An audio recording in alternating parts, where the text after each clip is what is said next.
என் தேவேந்திர உள்ள வேளாளர் சமுதாய உறவுகளுக்கும் தமிழ் சமூகர்களுக்கும் என்னுடைய முதற்கண் வணக்கம்.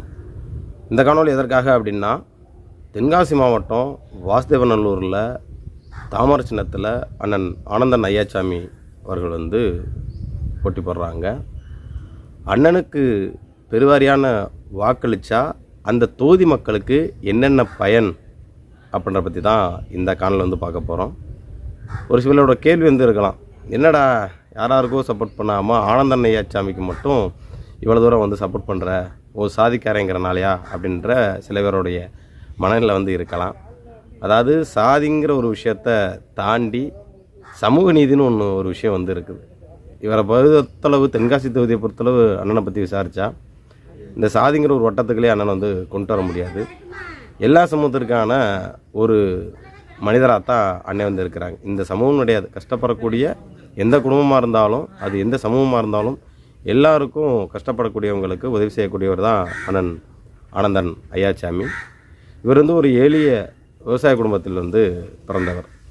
இந்த வாசுதேவநல்லூர் சட்டமன்ற தொகுதியில் அண்ணன் ஆனந்தன் ஐயாச்சாமி அவர்கள் வெற்றி பெற்றால் அந்த தொகுதியில் என்னென்ன நல்ல விஷயங்கள்லாம் செய்வார் அப்படின்ற பற்றி பார்க்குறதுக்கு முன்னாடி, அவர் இந்த 4 ஆண்டுகளில், அதாவது இந்த 4 வருஷத்தில் வாசுதேவநல்லூர் சட்டமன்ற தொகுதியில் அவர் என்னென்ன விஷயங்களை அண்ணன் செஞ்சுருக்காரு அப்படின்றத முதல்ல நம்ம பார்ப்போம். அதற்கு பிறகு யார் இந்த ஆனந்தன் ஐயாச்சாமி அப்படின்றத பின்னாடி பார்ப்போம். அதற்கு முன்னாடி ஆனந்தன் ஐயாச்சாமி அண்ணன் என்னென்ன விஷயங்கள் செஞ்சுருக்காங்க அப்படின்றத மக்கள்கிட்ட பேசின அந்த வீடியோ போடுறேன், ஒரு நிமிஷம் பாருங்கள். அதற்கப்புறம் சில விஷயங்கள் நான் பதிவு செய்யலாம்னு நினைக்கிறேன். 2 கோடி ரூபாய் எனக்கு சம்பளம், அதெல்லாம் தூக்கி போட்டு 4 வருஷத்துக்கு முன்னால இங்க வந்து இந்த 4 வருஷத்துல நான் இந்த மாவட்டத்துல என்ன பண்ணேன் அப்படின்னு எழுதுறேன், செஞ்சுட்டு கேட்கிறேன். இந்த மாவட்டத்துல மட்டும் வேலை வாய்ப்பு உருவாக்கணும், நம்ம பிள்ளைகளுக்கு வேலை வேண்டும்லாமா, வேலை வாய்ப்பு உருவாக்கணுங்கிறதுக்காக அத்தனை முயற்சி எடுத்திருக்கேன். 6 நிறுவனங்களை உருவாக்கி இருக்கேன். 150க்கு மேற்பட்ட இன்ஜினியர்களுக்கு வேலையை உருவாக்கி இருக்கேன். 8ஆம் கிளாஸ் படிச்சு முடிக்காங்கல்ல, 8ஆம் கிளாஸ் படிச்சு முடிச்சவங்க NMMS டெஸ்ட் அப்படின்னு ஒண்ணு இருக்கு, national merits means test. Pass பண்ணா மோடி அவர்கள் மாசம் 1000 ரூபாய் தராங்க. 4 வருஷம் 1000க்கு மேற்பட்டவங்க பாஸ் பண்ணி இன்னைக்கு மாசம் 1000 ரூபாய் வாங்கிட்டு இருக்காங்க. சங்கரன் கோயில்ல ஸ்கூல்ல ஒவ்வொரு முறை TNPSC டெஸ்ட் வரும்போதும் அதுக்கு 2 மாசத்துக்கு முன்னாலேயே மார்க் எக்ஸாம் நடத்திக்கிட்டு இருக்கோம். அது நடத்தி நம்ம கோச்சிங் மூலமா 100 பேர் போன வருஷம் வேலைக்கு போயிருக்கிறாங்க. 150 இன்ஜினியர், 6 நிறுவனம், 300க்கு மேற்பட்ட மருத்துவ முகாம்கள், 1000 பேருக்கு மேற்பட்ட கண் சிகிச்சை, 1000 பேருக்கு இலவச கேஸ் அடுப்பு, 15 பேருந்து நிழற்குடை, பருவக்குடிக்கு பேருந்து நிழற்குடை கொடுக்கறதுக்கு நான் தயாரா இருந்தேன். எல்லாம் நம்ம சொந்த பணம். இங்க இதுல பண்ண அத்தனை விஷயமே யார்ட்டையும் பணம் வாங்கல, சொந்தமா சம்பாதிச்சதை உங்க புள்ள இங்க கொண்டாந்து விதைச்சிருக்கு. தாமரைக்கு வாக்களியுங்கள், ஆனந்தனை ஆதரியுங்கள், சேவை தொடரட்டும், மாற்றம் மலரட்டும். இப்போ இந்த காணொலி பார்த்துருப்பீங்க. அதாவது ஆனந்தன் ஐயாச்சாமினா யார், அவர் இந்த 4 வருஷத்தில் என்னென்ன வேலைகள் செஞ்சுருக்காரு அப்படின்னு. அதாவது ஒரு ஏழை குடும்பத்தில் பிறந்தவர், விவசாய குடும்பத்தில் பிறந்தவர். அண்ணன் தேவேந்திர வேளாளர் தான். ஏன்னா என் சமூகமாக இருந்தாலும் எவ்வளோ கஷ்டத்தில் இருந்து இன்னைக்கு எல்லாரும் மதிக்கக்கூடிய இடத்துல பொருளாதாரத்தில் ஒரு மேலோங்கி இருக்கக்கூடிய ஒரு அண்ணன் வர மாதம் 2 கோடி ரூபா சம்பளத்தை விட்டுட்டு தன்னுடைய சொந்த மாவட்டத்தில், சொந்த மண்ணில், சொந்த மக்களுக்கு, அதாவது தேவேந்திர உலக வேளாளர் சமூகத்துன்னு சொல்லவில்லை, என் மண்ணை சார்ந்த மக்களுக்கு எல்லாத்தையுமே நான் நல்லா செய்வேன். இந்த தென்காசியை பொறுத்தளவே எல்லாருக்குமே சாதி, மதம், இனம், மொழி வேறுபாடுன்றி எல்லாத்துக்குமே நான் சமத்துவமான நிற்பேன் அப்படின்னு இந்த 4 வருஷமாக மாதம் 2 கோடி ரூபா அந்த சம்பளத்தை உதறி சொல்லிட்டு மக்களுக்கான பணியாக அண்ணன் நின்றுருக்காங்க. ஏழை குடும்பத்தில் பசி பட்டினியோட போராட்டத்தில் தான் அண்ணன் படிச்சிருக்காங்க. அதற்கப்புறம் அண்ணன் படித்த ஒரு பட்டதாரி, பிஇ MBA அண்ணன் முடிச்சிருக்காங்க. அண்ணன் பல அமெரிக்க காப்புரிமை பெற்றவர். அது மட்டும் அல்லாமல் இன்டெல் USA நிறுவனத்தில் இன்ஜினியரிங் டைரக்டராக அண்ணன் இருந்திருக்காங்க. இவ்வளோ விஷயத்தையும் விட்டுட்டு சொந்த மண்ணில் மக்களுக்கு ஏதாவது செய்யணும் அப்படின்னு இந்த மண்ணுக்கு, இந்த வாசுதேவநல்லூர் தொகுதிக்கு அண்ணன் வந்திருக்காங்க. ஸோ அண்ணன் இந்த 4 வருஷத்தில் என்னென்ன விஷயங்கள் நான் செஞ்சுருக்காங்க அப்படின்றத சொல்கிறதுக்கு முன்னாடி இதே தொகுதியில் போட்டி போடக்கூடிய வேட்பாளரை பற்றி சில விஷயம் வந்து நான் பேசணும்னு வந்து நான் நினைக்கிறேன். அதாவது தென்காசி தொகுதியில் தாமரை சின்னத்தில் அண்ணன் ஆனந்தன் ஐயாச்சாமி அவர்கள் வந்து நிற்கிறாங்க. அதே போல் திமுகவில் அண்ணன் ராஜா அவர்கள் வந்து நிற்கிறாங்க. நாம் தமிழர் கட்சியில் அண்ணன் இசை மதிவாணன் வந்து நிற்கிறாங்க. அதே போல் தமிழக வெற்றிக் கழகம் கட்சியில் வந்து பார்த்திங்கன்னா அமுதாராணி அப்படிங்கிற சகோதரி வந்து நிற்கிறாங்க. இவங்க 4 பேருமே வந்து பார்த்திங்கன்னா தேவேந்திர வேளாளர் சமூகத்தை சார்ந்தவங்க தான். வாசுதேவநல்லூர் சட்டமன்ற தொகுதியில் அண்ணன் ஆனந்தன் ஐயாச்சாமிக்கு நல்ல வரவேற்பு தென்காசி மக்களிடையே, அனைத்து சாதி மக்களுக்கும். நான் தான் இதுக்கு முன்னாடி ஒரு காணொலி போட்டப்போ கூட சொன்னேன், ஆனந்தன் ஐயாச்சாமி அண்ணனை மட்டும் என்றைக்குமே நம்ம சாதி வட்டத்துக்குள்ள கொண்டு வந்துட முடியாது. அவர் எல்லா சமூகமும் மதிக்கக்கூடிய ஒரு தலைவர். எப்படி ஒட்டப்பிடாரத்தில் அண்ணன் சண்முகா பாண்டியனுடைய சகோதரன் அண்ணன் ஐராவம்பட்டி முருகேசன் எப்படி எல்லா சமூகமும் போற்றப்படக்கூடிய, எல்லா சமூகமும் மதிக்கக்கூடிய ஆளாக அண்ணன் இருக்காங்களோ, அதே போல் அண்ணன் ஆனந்தன் ஐயாச்சாமியும் இன்றைக்கி அவர் வந்து சாதி வட்டத்துக்குன்னு சொல்ல முடியாது. ஒவ்வொரு தொகுதியிலையும் நான் ஜெயிச்சு வந்தால் நான் இதை செய்வேங்க அப்படின்னு சொல்லக்கூடிய எம்எல்ஏவை தான் நம்ம வந்து பார்த்துருப்போம். ஆனால் எம்எல்ஏவுக்கு போட்டி போடக்கூடிய ஒரு வேட்பாளர் நான் அந்த 4 வருஷத்தில் என்னென்ன செஞ்சுருக்கேன் அப்படின்றத ஒரு லிஸ்ட்டே கொடுத்துருக்காரு. ஸோ இவருக்கு வாக்களித்தா உங்கள் சட்டமன்ற தொகுதியில், அதாவது நான் தேவேந்திர வேளாளர் சமூகத்துக்குன்னு நான் சொல்ல வரல, பொதுவாக எல்லா சாதிக்குமே சொல்கிறேன். இந்த தொகுதியை பொறுத்தளவு நம்ம விசாரித்து பார்த்ததில் எல்லா சாதி மக்களுக்கும் உதவி வந்து அண்ணன் வந்து செஞ்சுருக்காங்க.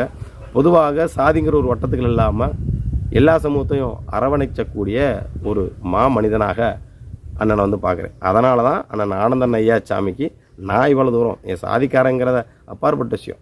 ஒரு மனுஷன் நல்லது பண்ணால் அது யாராக இருந்தான்னு அவருக்கு ஆதரிக்கிறது கடமை தானே. இப்போ மாற்று சமூகங்கள்லேயே இன்றைக்கி தென் தமிழகத்தில் மல்லரும் மறவரும் என்னதான் எதிர்முதிரமாக சண்டை போட்டுக்கிட்டு இருந்தாலும் அண்ணன் திருமாரஞ்சி அவர்களை வாழ்த்த தான் செய்கிறோம். தேவேந்திர அரசாணைக்கு கண்டிப்பாக சட்டமன்றத்துக்கு போனால் நைனா நாகேந்திர குரல் கொடுப்பாரு அப்படின்னு அங்கே சப்போர்ட் பண்ண தான் செஞ்சோம். அப்போ நல்லது செஞ்சவங்களை ஆதரிக்கணும், தவறு செய்கிறவங்களை புறக்கணிக்கணும். அதாவது எப்படியாவது அண்ணன் ஆனந்தன் ஐயாச்சாமி அவர்களை வீழ்த்தணும் அப்படின்னு இங்கே ஒரு கூட்டம் கங்கணம் கட்டிக்கிட்டு அலைஞ்சிட்டு வந்து திரியிறாங்களாம். அது ரொம்ப வருத்தம் அளிச்சிச்சு. ஏன்னா ஒரு மனிதன் கிட்டத்தட்ட 2 கோடி ரூபா மாத வருமானத்தை விட்டுட்டு நம்மளோட தொகுதியில் நம்ம மக்கள் மட்டும் இல்லாமையும் எல்லா மக்களும் அந்த விளிம்பு நிலையிலேருந்து மேலே வரணும். நம்மளோட தொகுதியில், அதாவது நான் பிறந்த இந்த மண்ணுக்கும் என்னை பெற்றெடுத்த இந்த தாய்க்கும் இந்த சமூகத்திற்கும் ஒரு நல்ல பேரை வந்து உருவாக்கணும். ஆனந்தன் ஐயாச்சாமி பெருந்தலைவர் காமராஜர் அவர்களை வந்து இன்ன வரைக்கும் நம்ம வந்து பேசுகிறோம். ஏன்னா அவ்வளோ தூரம் கல்வியை கொடுத்தாரு அப்படின்னு வந்து பேசுகிறோம்.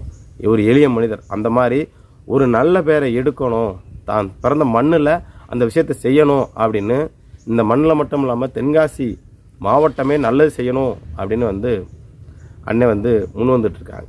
இந்த ஒரு முறை அண்ணன் ஆனந்தன் ஐயாச்சாமி அவர்களுக்கு வந்து வாசுதேவநல்லூர் சட்டமன்ற தொகுதியில் எல்லா சமூக மக்களும் வாக்களிக்கணும் அப்படின்றத கேட்டுக்கிறேன். வாக்களித்தா கண்டிப்பாக உங்களோட சட்டமன்ற தொகுதியில் இருக்கக்கூடிய பிரச்சனையெல்லாம் வந்து மாறும். இது வரைக்கும் இந்த 4 வருடங்களில் அண்ணன் ஆனந்தன் ஐயாச்சாமி அவர்கள் வந்து என்னென்ன விஷயங்கள் வந்து செஞ்சுருக்காங்க அப்படின்றத ஓரளவு வந்து பார்த்துருவோம். முதலாவது வந்து பார்த்திங்கன்னா தென்காசியில் அரசு மதுபான கடை பஸ் ஸ்டாண்டில் வந்து அரசு மதுபான கடை வந்து இருந்திருக்கு. அந்த கடையை மூடணும் அப்படின்னு வந்து தொடர் போராட்டங்கள் வந்து பண்ணியிருக்காங்க. போராடி அந்த டாஸ்மாக் கடையை மூடுறதுக்கும் அண்ணன் வந்து வழிவகுத்திருக்காங்க. அவரோட முதல் போராட்டம் வெற்றியே அதுதான். அதற்கு முன்னாடி முதலாக அரசு மதுபான கடைகளுக்கு எதிராக மிகப்பெரிய ஒரு போராட்டத்தை அண்ணன் ஆனந்தன் ஐயாச்சாமி அவர்கள் வந்து முன்னெடுத்திருக்காங்க. அதுக்கப்புறம் பார்த்தீங்கன்னா 300க்கும் மேற்பட்ட மருத்துவ முகாம் வந்து நடத்தியிருக்காங்க. 1000க்கும் மேற்பட்ட இலவச கண் அறுவை சிகிச்சை வந்து நடத்தியிருக்காங்க. 25,000க்கும் மேற்பட்ட மத்திய அரசு நலத்திட்டங்களை வந்து பதிவு செஞ்சு கொடுத்துருக்காங்க. அதுக்கப்புறம் வந்து பார்த்திங்கன்னா 2000க்கும் மேற்பட்ட இலவச கேஸ் அடுப்பு வந்து வழங்கியிருக்காங்க. 1000க்கும் மேற்பட்ட அன்னதானங்கள் வந்து வழங்கியிருக்காங்க. 2000க்கும் மேற்பட்ட வழிபாட்டு தலங்கள் வந்து புனரமைப்பும் பணிகள், அதாவது பெயிண்ட் அடிக்கிறது இந்த மாதிரி வேலைகள்லாம் இருக்குது இல்லையா, அதெல்லாம் வந்து முன்னெடுத்திருக்காங்க. செண்பகவல்லி அணை சீரமைப்பதற்கு தொடர்ந்து முன்னெடுப்பு வந்து எடுத்திருக்காங்க. 150க்கும் மேற்பட்ட பீடி தொழிலாளர்களுக்கு மறுவாழ்வு வந்து ஏற்படுத்தி வந்து கொடுத்துருக்காங்க. 10க்கும் மேற்பட்ட பயணிகள் நிழல் குடை, அதாவது பஸ் ஸ்டாண்டுன்னு சொல்லுவோம் இல்லையா, பஸ் ஸ்டாண்டு வந்து கட்டி கொடுத்துருக்காங்க. 10க்கும் மேற்பட்ட பள்ளி கட்டிடங்களுக்கு வந்து உதவியிருக்காங்க. அதை கட்டுமானத்துக்கு வந்து உதவியிருக்காங்க. அதுபோக ஸ்மார்ட் டாய்லெட், அதாவது கழிவறை இருக்குது இல்லையா, நவீன கழிவறை வந்து ஏற்படுத்தி கொடுத்துருக்காங்க. 50,000க்கும் மேற்பட்ட நோட்டு புத்தகங்கள் வந்து வழங்கியிருக்காங்க. கல்வி தொகையும் உதவியிருக்காங்க. அதுபோக 1000க்கும் மேற்பட்ட மாணவர்களுக்கு NMS அந்த தேர்வில் வந்து வெற்றி பெற்றிருந்திருக்காங்க. 500க்கும் மேற்பட்ட விளையாட்டுப் போட்டிகளுக்கு வந்து உதவியிருக்காங்க. அதாவது அந்த நடத்தின விஷயம் சொல்லுவோம் இல்லையா, அந்த விளையாட்டுப் போட்டி வந்து நடத்தியிருக்காங்க. 50,000க்கும் மேற்பட்ட வேலை வாய்ப்புகளுக்கு வந்து வழிகாட்டுதல் வந்து பண்ணியிருக்காங்க. இது யாருக்கு அப்படின்னு பார்த்தீங்கன்னா மாணவர்களுக்கு. 50,000க்கும் மேற்பட்ட மாணவர்களுக்கு வந்து பார்த்திங்கன்னா வேலைவாய்ப்பை வந்து வழிகாட்டுதல் வந்து செஞ்சுருக்காங்க. 3000க்கும் மேற்பட்ட மாணவர்களுக்கு வந்து பார்த்திங்கன்னா ஸ்போக்கன் இங்கிலீஷ் வந்து சொல்லி கொடுத்துருக்காங்க. Start up Tenkasi plus MSME வர்த்தக கண்காட்சியும் நடத்தியிருக்காங்க. 10க்கும் மேற்பட்ட ஸ்மார்ட் ஆப் நிறுவனங்களையும் தொடங்கி வச்சுருக்காங்க. இப்போ இவ்வளோ விஷயங்கள் செஞ்சு நான் இந்த தொகுதியில் வந்து நான் வந்து வேட்பாளராக வந்து நிற்கிறேன், எனக்கு வந்து வாக்கு செலுத்துங்க அப்படின்னு இந்த மண்ணில் பிறந்த ஒரு தமிழ் மகன் வந்து இந்த களத்தில் வந்து நிற்கிறாங்க. அப்போ யாருக்கு வந்து நீங்கள் ஓட்டு போட போகிறீங்க அப்படின்றத வாசுதேவநல்லூர் மக்கள், அனைத்து சமூக மக்களும் சிந்திச்சு வந்து வாக்களிங்க. ஏன்னா இங்கே 2 பேருக்கு தான் நான் போட்டின்னு தான் நான் சொல்லுவேன். ஒன்று டிஎம்கே, இன்னொன்று பிஜேபி. சரிங்களா? டிஎம்கேவுடைய வேட்பாளர், அதாவது அந்த கேண்டிடேட் யார், அவரோட பின்புலம் என்ன, இதற்கு முன்னாடி என்ன அவர் இருந்த தொகுதியில் செஞ்சுருக்காரு அப்படின்றத சிந்திச்சு வாக்களிங்க. சரிங்களா? தொடர்ந்து திமுக அரசு தேவேந்திரோட வேளாளர் சமூகத்துக்கு எந்த அளவுக்கு இருக்குன்றதை யோசித்து தேவேந்திரோட வேளாளர் சமூக மக்கள் வாக்களிங்க. ஏன்னா இதற்கு முன்னாடி இருந்த மீண்டும் சட்டமன்ற உறுப்பினராக ஆக்க போகிறோமா, இல்லை இந்த 4 வருஷத்தில் இவ்வளோ நல்ல விஷயங்களை செஞ்சுட்டு ஒரு மனிதன் வந்து தொகுதியில் வந்து நிற்கிறாரு, அவருக்கு வாக்களிக்க போகிறோமா அப்படின்றத சிந்திச்சு வாசுதேவநல்லூர் அனைத்து சாதி மக்களும் சிந்திச்சு வாக்களிங்க. நீங்கள் போடுற ஒவ்வொரு ஓட்டும் அது உங்களுடைய இளைய தலைமுறைகளுக்கும் இந்த 4 ஆண்டு காலகட்டத்தில் நீங்கள் பயன்பட போகிறதும் இல்லை, அது சம்மந்தமாக பாதகமாகிறதும் அது உங்கள் கையில் தான் இருக்குது. ஸோ செய்யாத இல்லை 4 வருஷமாக ஒரு விஷயத்தை செஞ்சுட்டு களத்தில் வந்து நிற்கக்கூடிய அந்த பெருமகனுக்கு ஓட்டு போட போகிறீங்களா அப்படின்னு சிந்திச்சு வருகின்ற 2026 ஏப்ரல் 23ஆம் தேதி வாக்களிங்க அப்படின்றத கேட்டுக்கிட்டு மீண்டும் ஒருத்தர் காலம் சந்திக்கிறேன். நன்றி.